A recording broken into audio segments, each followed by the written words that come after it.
certainly also during the 50 years of ICC's existence. I mean, it's Inuit leaders who have fought and implemented and had states recognize, demanded recognition of our right of self-determination, establishing the self-government arrangements that are today also sparking some of the debates we're seeing in the Arctic. Inuit, Greenland, I'm from there. Inuit in Inuit, Canada, Alaska, and Chukotka. We've been there for time immemorial, for thousands of years. We've seen people come and go. We've seen those who've stayed. We've felt exactly how it feels. As I know, Minister Malik, in your region, you also know about colonization. We've felt the consequences today and in history of colonization. And we've seen how important it's been that our own people's voices and the establishment of our own institutions, democratic institutions, have been the way for us to assert the right of self-determination. And so, of course, today, living across these very different nation states, seeing what's going on, our reply has had to be, there's no such thing as a better colonizer. And we are up against that time and time again. And thank you so much, Mr. Minister Malik. Your name, Malik, means wave in our indigenous language. The exact same messages Inuit leaders have been bringing. We are only 180,000.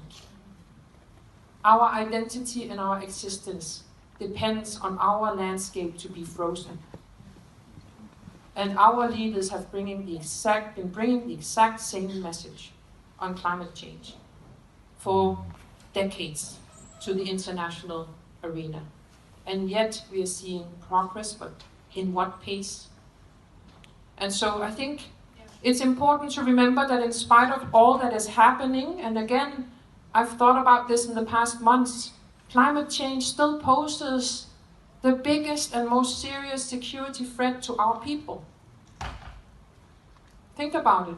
In this time of what is happening in Inuit, Greenland, Inuit from Alaska, the western coast of Alaska, have been forced to be evacuated because of climate change. We are 180,000 in total, 70,000 in Alaska, 1,000 inhabitants from 2 communities of the western coast of Alaska, November last year, forced to evacuate. Their hometowns are not livable. So I think a very important message has been delivered today, and I think we have to look at this with a new perspective, understanding the difference between now and then, that we have self-determination.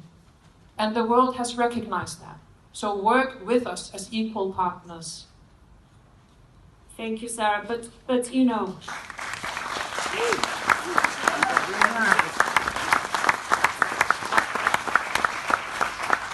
but you said a very important thing there. There is no such thing as a better colonizer.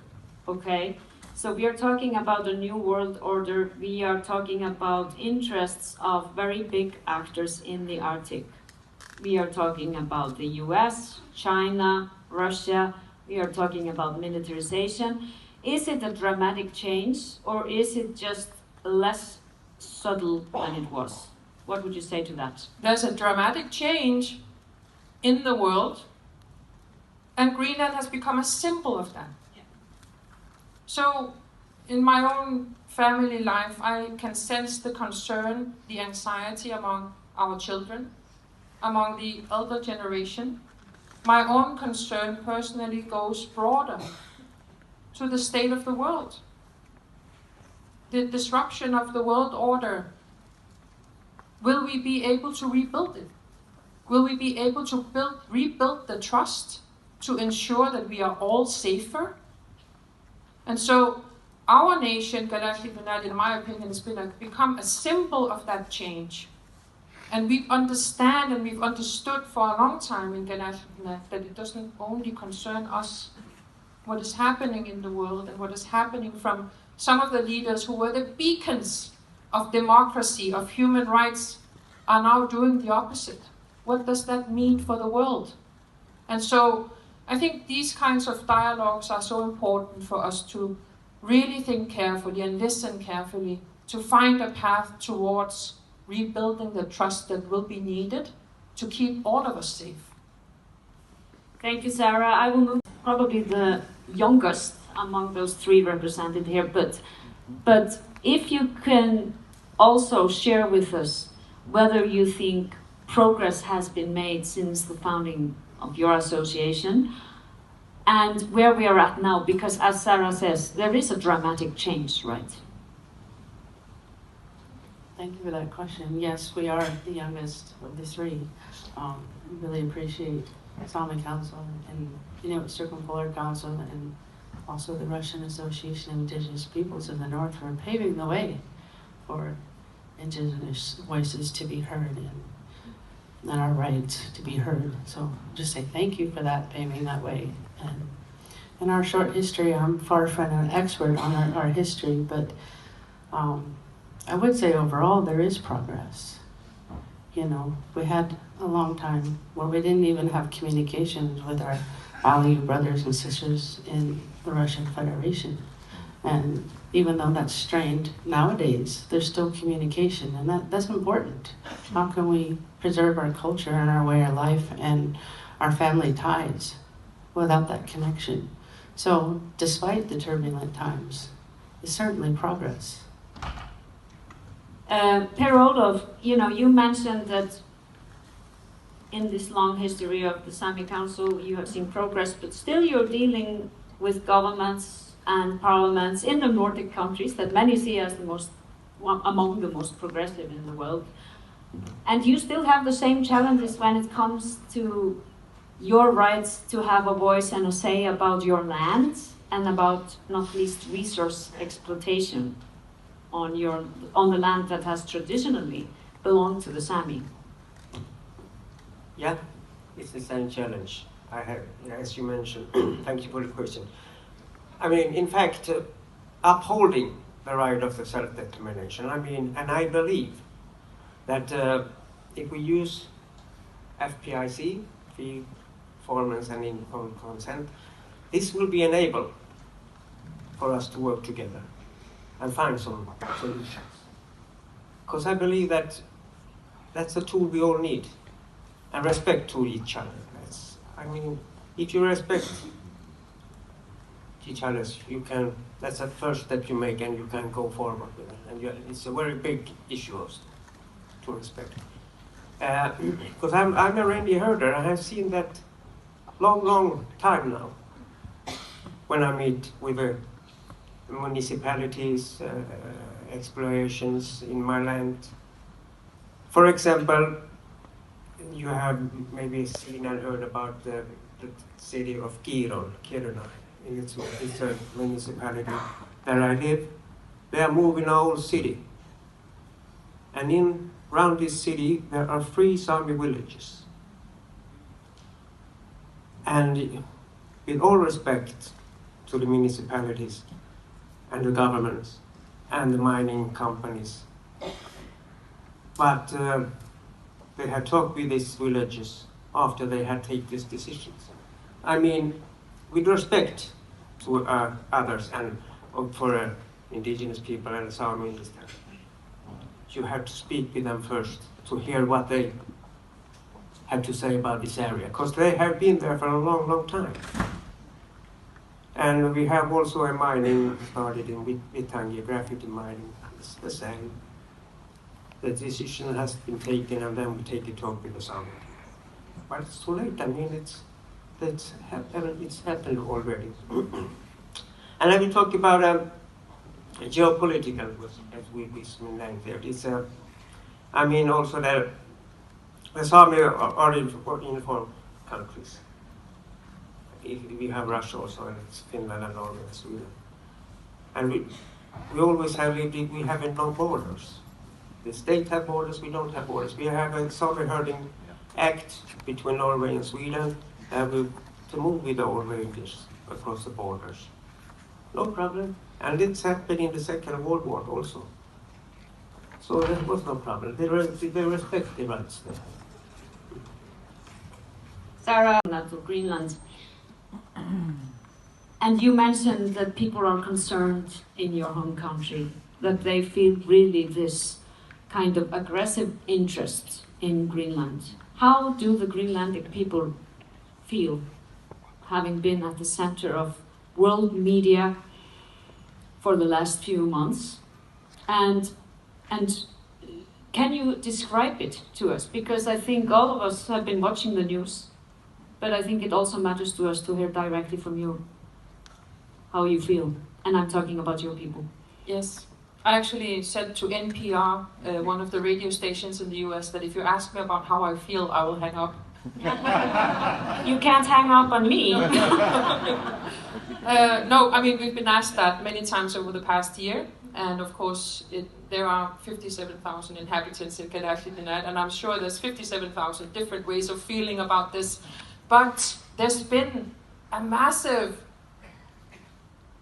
sort of light of hope in the sense that our people are united. And our people in Kalaallit are united around our right, protecting and continuing to fight for our right of self-determination. Rejecting to be recolonized. Rejecting to have someone from thousands of kilometers away decide on our lives. Exactly what was the driver in the 70s for us to establish our home rule. It was when Denmark joined by referendum the European community in 1972, and the votes in Greenland that just were assimilated into the Danish votes. Look at the numbers, and it was 70% against. The people of Greenland didn't want to be members of the EU. So a political drive was sparked to say, we want to decide on our own future. And home rule was introduced in 1979, new referendum in 82, 85, Brexit. You know about Brexit, you might not have heard about Brexit. So, this is such a deep part of our political history. And that has really touched me deeply. The other thing that has moved me is to see the unity among Inuit. The support that we are getting from Inuit in Alaska, in Chukotka, Russia, in Canada. When the Canadian government opened a consulate in Nuuk a month ago, a plane full of Inuit came over to celebrate with us. Exactly what ICC had set out to do in 1977, tie us together also on the structural basis. And we are seeing those ties not being cut by state interests. And that is something I think that we have to take with us from this situation, the unity of us as an indigenous people and the support we are seeing from all over the world in this situation. And again, I mean, we are all diplomats also. And you've seen the army of communicators saying exactly what we feel, what we think, and it's most of those who are in the media are saying more or less the same thing. Well, sorry about the question. Thank you for your answer. So I want to open up the floor now for questions from the room. So I'm sure you have some questions. Yes, I see one there, please. And please state your name and position before you put the question.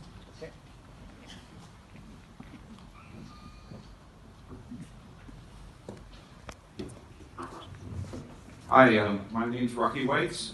I'm the director of the Maritime and Arctic program at Tufts University's Fletcher School of Law and Diplomacy. I wanted to ask about the future of Greenlandic independence in this tumultuous time we live in, because I think it's actually much higher than it was just a few months ago.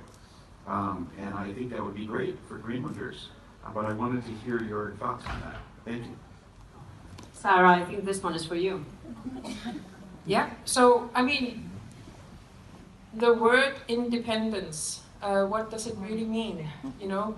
And in a world where nobody can stand alone, maybe with exception of a very few, nobody can stand alone without alliances. And I'm seeing a government of Greenland, the ministers here, Minister Matsfeldt, your work is excellent. You're representing us so well. I was so proud to see an Inuit woman traveling to Washington, D.C., giving the message of the people, leaving the meeting, talking to international media in our own indigenous language, bring the message back to our people. That's what we're seeing.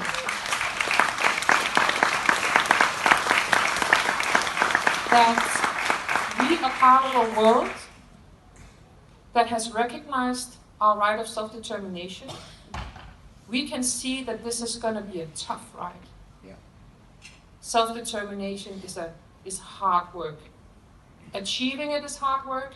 Implementing it is hard work. And we need friends.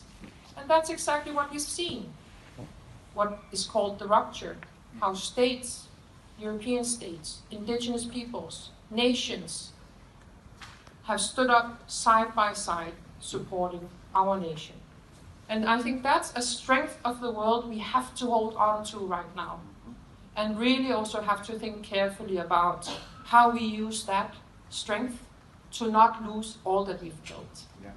Thank you. Thank you. Do we have more questions from the floor? Yes, I have one here, please. Here.